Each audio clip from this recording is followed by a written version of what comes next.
Halo, assalamualaikum warahmatullahi wabarakatuh, sahabat Gagas Misteri semuanya. Kita kali ini tidak berbicara soal misteri yang seperti yang kita bahas sebelum-sebelumnya. Kita kali ini akan membahas soal markas dari Gagas Misteri itu kebobolan maling, guys. Jadi beberapa waktu yang lalu, tepatnya hari Minggu kemarin itu saya mengalami musibah itu, dan sebenarnya agak janggal juga karena kejadiannya sangat cepat sekali di waktu siang hari. Namun anehnya di sini jadi yang menunggu desa, sang penunggu desa istilahnya. Ya, mungkin kalau di orang desa di sini semuanya tahu, namanya Mas Ayu ya. Itu sempat mendatangi saya dan tidak terima dengan kejadian ini. Kayaknya dia kasihan sama saya. Padahal dia bukan sosok manusia seperti kita. Dia adalah makhluk astral. Seperti apa kisahnya, kronologi kejadiannya seperti apa, saya akan tunjukkan buat kamu semuanya. Awal kejadian itu kronologinya itu pas hari Minggu kemarin, Minggu siang, tanggal berapa itu ya? Ya masih minggu ini, Minggu, Senin, Selasa, Rabu, Kamis, Jumat, hari Jumat. Minggu siangnya itu kurang lebih pukul berapa? Dimulai ketika pukul 12 siang. Jadi pukul 12 siang saya masih ya istirahat di sini. Jadi itu lokasi kejadiannya dalam sana. Jadi ini adalah aviarium ini yang tertutup dengan gembok ya. Dan jadi ada di dalam sana. Nanti akan saya ceritakan lebih lanjut, tapi sebelumnya saya akan cerita terlebih dahulu. Jadi pukul 12 siang saya sempat mengamati burung-burung saya itu di dalam sana masih komplit ya istilahnya, karena memang saya sama saudara saya bernama Mas Bayu, ya tetangga saya dekat juga, itu masih tiduran di sini dan sempat mengamati burung yang sempat kita jodohkan beberapa hari yang lalu, kurang lebih 1 minggu saya jodohkan. Jadi jantan sama betinanya itu udah jodoh, udah bikin sarang itu tinggal bertelurnya aja. Dan yang satu lagi di kandang sebelahnya itu semuanya posisi tertutup ya, jadi nggak ada yang terbuka sama sekali. Jadi itu misalnya kayak mustahil kalau misalnya itu hilang begitu aja. Awal kejadian seperti itu. Jadi kurang lebih pukul 12. Berarti perlu diketahui, ini samping kandang ini sampingnya ini ada sebuah kayak tempat istirahatnya di sini. Lalu bisa lihat di sini adalah tempat saya berteduh atau istilahnya ngaso kalau siang hari. Jadi ya siang, pagi, sore, malam biasanya saya ngopi di sini. Jadi di sini gubuk saya, gubuk. Ya intinya gubuk ini ada di samping rumah saya. Dan kandang itu pun juga ada di samping rumah saya juga. Jadi masih satu lokasi ya. Jadi pukul 12 siang sampai pukul 1 itu kita berdua masih di sini, masih ngeteh dan juga sambil ngeliatin itu burung, karena memang itu kita proses dan kita program agar menjadi indukan selanjutnya yang akan menghasilkan anak gitu. Perlu diketahui itu adalah burung-burung kenari ya.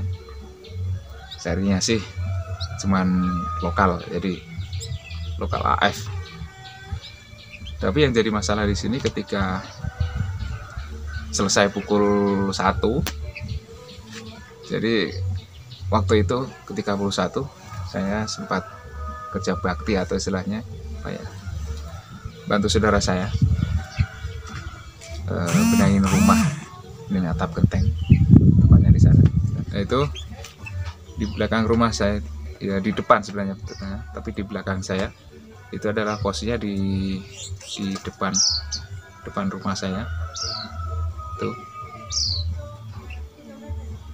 Saya kejebak di sana mulainya itu pukul 1 siang. Sebenarnya dari pagi, tapi dari siang itu, dari selesai pukul 1, saya masih ingat banget, 1:09 itu saya mulai beranjak dari sini, dan sebenarnya masih sempat menyalakan rokok ya. Jadi ya ambillah misalnya 1 menit ya. 1:10 misalnya. 1:10 itu saya masih sadar. Jadi burung-burung saya masih komplit lah, masih ada di sana, dan gemboknya pun juga tertata rapi gitu. Dan kemudian bencana itu tiba ketika selepas itu. Jadi 1:10. Jadi istilahnya keadaan sini, lokasi sini, dari rumah, depan rumah sampai sini itu tidak terpantau sama sekali, kosong. Istri saya di dalam rumah, tapi dia nggak sempat keluar karena memang dia sedang mengurus dapur ya. Dan itu 1:10 sampai 1:04 jam 1 siang, itu siang hari ya guys. Jadi setelah itu kurang lebih berapa, 1:30 siang sampai 2:30 itu kita nongol lagi di depan, karena pas waktu itu kita naik dan kemudian ada sedikit rintik-rintik hujan naik di atas genteng itu, kita benahin genteng. Tapi karena sebelum waktu asar itu masih saya ingat banget, kurang lebih ya mungkin 25 menit lah, itu kita turun lagi. Jadi biasanya kita sudah bisa memantau lokasi ini lagi. Nggak ada sama sekali yang berlalu lalang ketika sebelum 1:25 sampai 2:25 ya, kurang lebih 1:30 sampai 2:30 lah posisinya. Ini daerah sini kosong sama sekali. Kemudian setelah asar itu kan saya masih di sana, tapi di pinggir jalan, jadi bisa memantau keadaan sini. Tapi saya sadarnya itu pukul 5 sore. Pukul 5 sore saya tahu burung yang ada di dalam sana, padahal ini adalah streaming ya. Mungkin nanti akan kita review seperti apa. Jadi ini kandang, dan di sana ada gembok juga, pintunya itu ada gembok. Dan di dalam kandang ini baru tersimpan kandang saya di dalam sana, dan itu keadaan tertutup.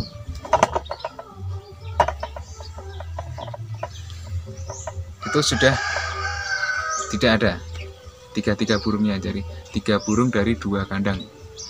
Jadi dari kandang 1 sampai kandang 2 itu nggak ada, dan tertutup posisinya. Posisi tertutup, burungnya udah nggak ada. Baru saya merasa ada kejanggalan di sini, karena ini menurut logik saya, kalau misalnya ini burung hilang, ini pasti keluar. Dan burung-burung yang ini seperti ini, yang saya umbar itu pasti pun juga akan ikut keluar, karena di sana ada burung elang yang lebih kecil, ukurannya lebih kecil, namanya burung pleci. Ukurannya kecil sekali dan dia sangat lincah. Sebenarnya kalau ada lubang kecil aja mungkin bisa keluar lebih dulu mungkin. Setelah itu hilang dan saya menyadari bahwa ternyata ini bukan lepas atau bukan karena termakan oleh binatang. Kenapa saya bisa berkata seperti itu ya, karena kalau ini kucing nggak bisa. Saya sempat ngetes kucing itu nunggu di sini, tapi dia hanya sekedar menunggu saja, tidak bisa masuk. Tikus juga tidak bisa karena lubangnya sangat kecil sekali, ini cuma 1 cm. Saya pakai streaming ukuran 1 cm yang kebetulan juga lumayan kuat. Jadi betul-betul hanya manusia yang bisa masuk. Tapi kenapa gembok itu masih tergembok, posisi tergembok ya. Yang jadi masalah, kunci dari gembok itu memang ada di kandang ini, ada di sekitaran sini. Dan yang jadi masalah, kejanggalan berikutnya itu adalah kunci tersebut ada di sini, memang ada di sini. Dan saya pikir kalau orang asing atau orang yang nggak ngerti lah keadaan sini mungkin nggak bakal tahu, karena kalau orang asing itu mungkin butuh beberapa lama untuk membuka ini dan tahu kunci gemboknya. Inilah gemboknya ya. Ini pas ditinggalkan pun juga sudah posisi masih tergembok seperti ini, jadi dikembalikan gembok. Dan ini ada kunci yang kedua. Kunci ini bisa dibuka sih, tapi kalau ini nggak terbuka ini nggak mungkin bisa. Gitu ya. Jadi dari dalam kandang ini baru ada kandang di dalam sana. Kita akan coba masuk ke sana. Kandangnya di sini seperti ini, ukurannya sih lumayan gede lah. Ini tingginya 2 meter, lebarnya ini 2 meter juga. Terus kesananya panjangnya ini 3 meter. Kita akan coba masuk. Kita akan buka dulu itu gemboknya.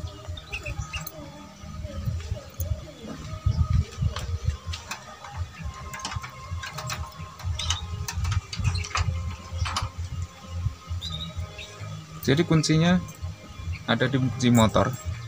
Jadi kalau nggak orang rumah sendiri atau orang yang bukan tahu, dia nggak bakal bisa ya, karena nyandal di motor.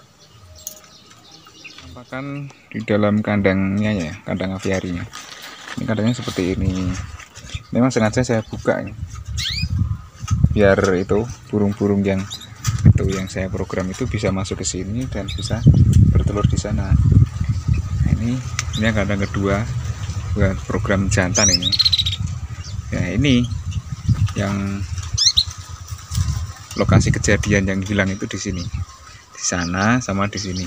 Yang di sana itu yang jantan sama betinanya sudah bersarang di sana, sudah hampir bertelur sebenarnya, tinggal nunggu bertelurnya kapan. Yang jantan sama betina di sana. Terus yang sini betina. Ini tertutup. Dan posisi tinggal pun juga sudah tertutup seperti ini lagi. Tuh, burung-burung yang lain masih di sana.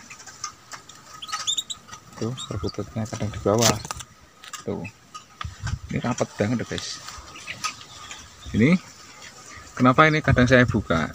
Kalau hujan itu kan burung-burungnya itu masuk ke sini, biar bisa berlindung. Karena kalau di sebelah sini itu nggak langsung kehujanan, karena ini nggak ada atapnya nih. Ini streaming dan di atasnya ada paranet nih, buat meredam panas. Nah, ini makanya di sini burung-burungnya tinggal nyari makannya di sini. Seperti ini lokasinya. Dan ini pun juga apa ya? Ya rapi banget ketika ditinggal gitu. Ini pintunya seperti ini. Merupakan review atau penampakan dari kandang kemarin, kandang yang sempat disatroni atau dibobol maling kemarin, seperti itu. Tapi keadaannya memang sangat meyakinkan sekali, karena kalau bukan maling itu nggak bisa ya. Dan anehnya juga setelah ditinggal, ini gemboknya dipasang kembali nih. Rapi banget. Ini keras nih guys.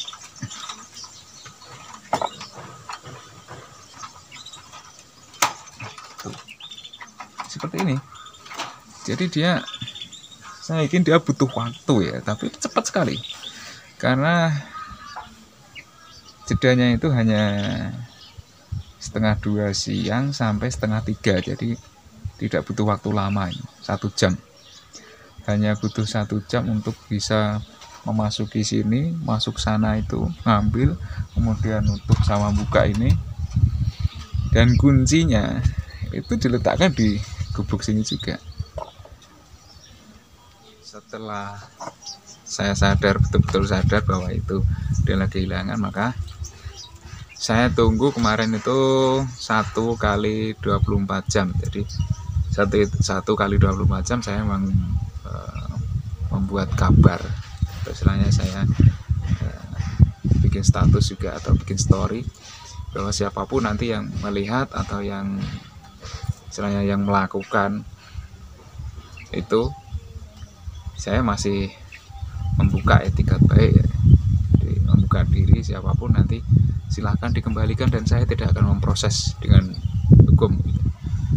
Tapi tak tunggu 1 kali 24 jam nggak ada, kemudian malamnya itu saya nyari dukungan, jadi nyari informasi bahwa saya terpaksa harus melaporkan ini ke pihak yang berwajib, karena biar bagaimanapun sekecil apapun itu korbannya, saya harus mentaati hukum. Jadi pada waktu 1 jam itu yang saya sebutkan tadi, jeda 1 jam itu hanya ada beberapa orang. Jadi perlu diketahui, gubuk saya ini kalau misalnya 1 jam itu bukan terus setiap orang bisa keluar masuk dari sini, enggak. Jadi hanya beberapa. Jadi setelah hari Minggu kemarin, hari Senin,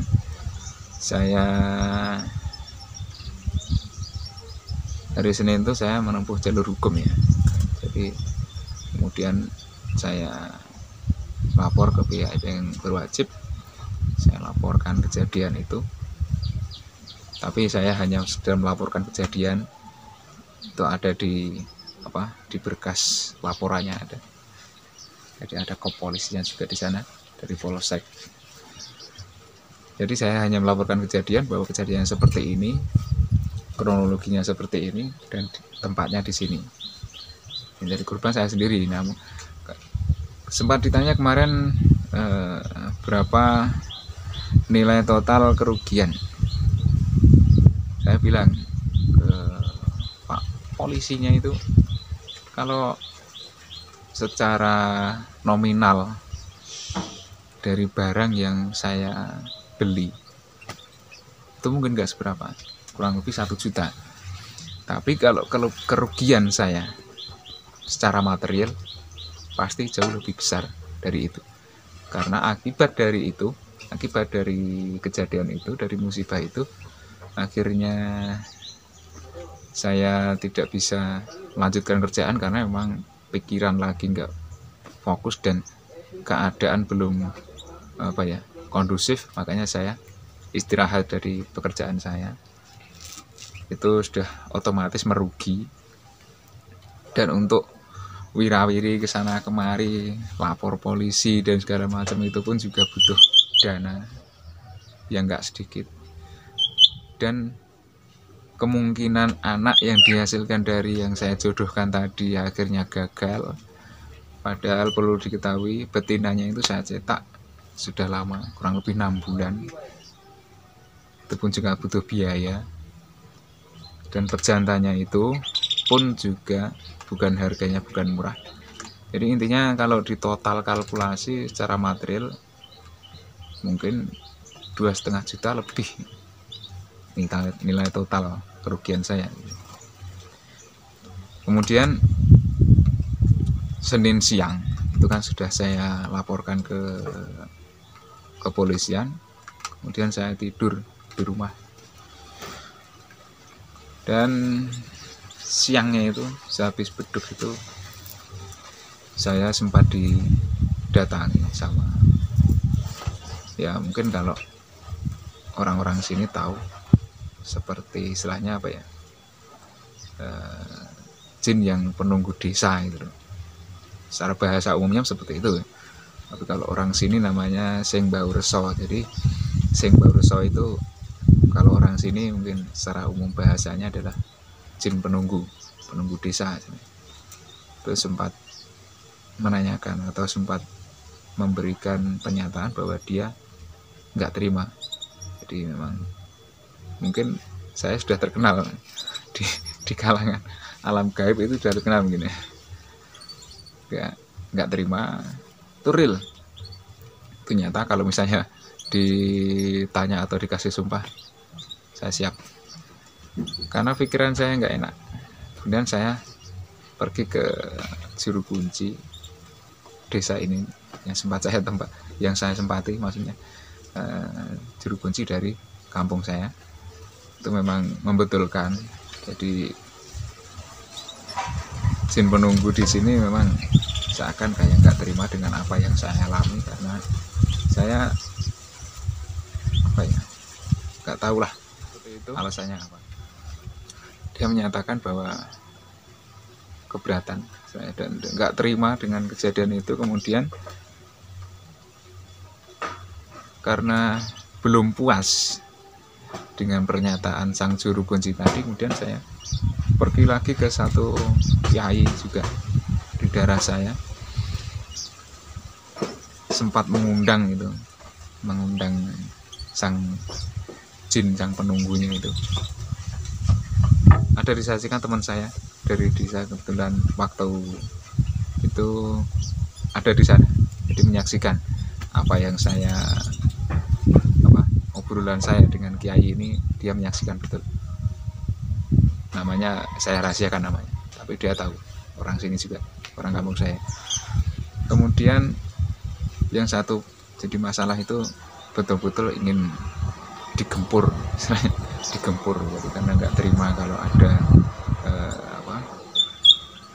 ada kejadian semacam itu. Dia nggak terima dan ingin dilawan betul.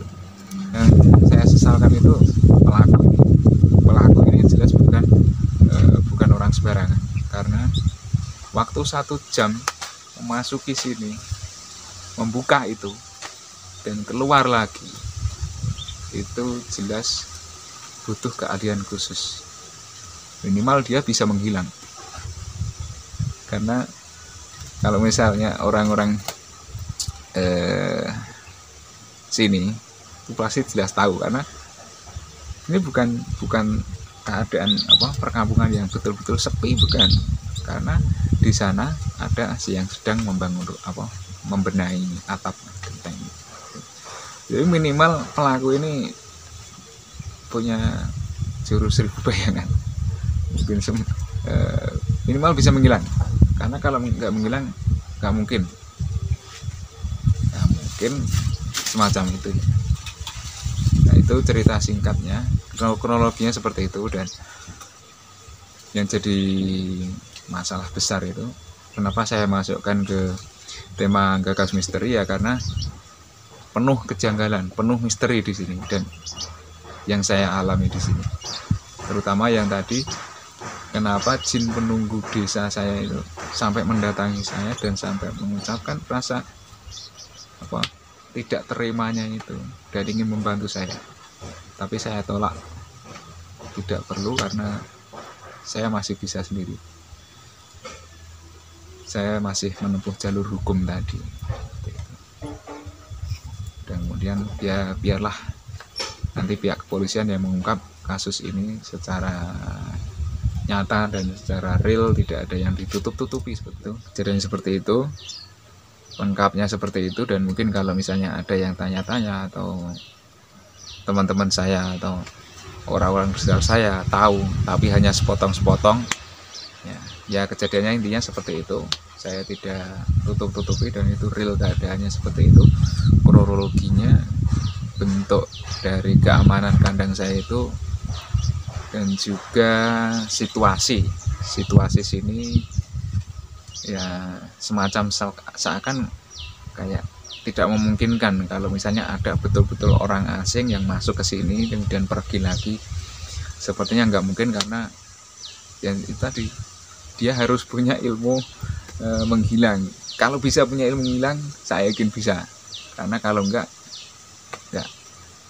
karena pada waktu 1 jam itu pun tidak betul-betul kosong area sini, karena istri saya ada di dalam situ, sempat keluar masuk, dan saya pun juga sempat pulang sampai ke sana lagi, karena jarak dari sini sampai sana itu nggak jauh, nggak ada 50 meter, jadi saya bisa mengamati secara jelas. Ini memasuki hari ketiga setelah saya lapor.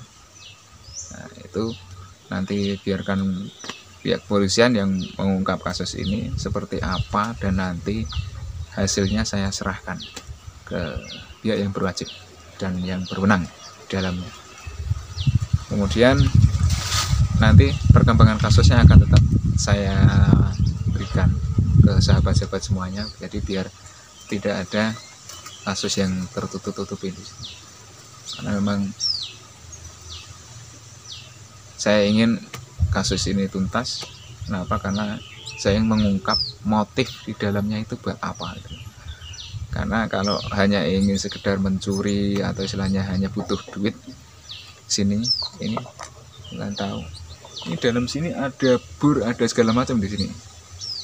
Dan di sana sebelah kandangnya itu ada garasi. Garasinya itu ada motor.